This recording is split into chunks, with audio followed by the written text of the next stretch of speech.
তখন ধর আমরা ডাইরেক্ট কুচবিহার এন্ট্রি নিলাম। মুন্নার মামা ওই যে পানি ভরতাছে, পানি ভর ওমা মুন্নার মামার দিয়ে পানি ভরা শেষ। তাহলে আমি কি করবো? আমি তো পানি ভরাই হলাম না, আগে দিয়ে গাড়ি ছাইড়া দিচ্ছে। তো কি করি?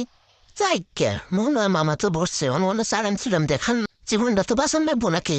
তো গাড়ি যখন ছাড়ছে তখন আমি দরজার সামনে খাড়ায় কইলাম, ইস পানি তো পরনে হারলাম না। তো আমি ঘুরে দিও মামু দিকে আমার পাশে খাড়া। তো বলে মামু দরজার সামনে যাও একটু ভিডিও সিডিও করি, তোমার একটু দেখা দেয়। তো মামু দরজার সামনে খাড়াইলো, একটু ভিডিও করলাম, করার পরে লাহে লাহে গাড়ি গেতাছে। তো গাড়ি যখন গেতাছে তাহলে আমরা দরজার সামনে খাড়ায় মজা নেই তা তো না। ঠিকঠাক কত করে গাড়ি খাড়াইলো দেখ পারতে পারতে খুললাম গুদ মারছে। এই পাথারের মধ্যে যদি গাড়ির তেল ফুরা তাহলে তো ঠেলে না লাগবো, যা দেখতাছি। তো গাড়ি ছাড়ার পরে যাই একটা স্টেশন পাওয়ার আগে খাড়াইলো রাস্তার মধ্যে, খাড়ার পরে দেখি উপর দিয়ে দলো। আমি তো ডরাই গেলাম, দলং যদি উপরে পড়ে তাহলে তো আমি যে একটা মানে চিন্তা করতে করতে দিয়ে ওই সাইডটা মানুষ আপ ডাউন করতেছে না, জায়গা ভালো। তো দেখি চিন্তা মিন্তা ফালা দিয়া খাড়ায় রইলাম।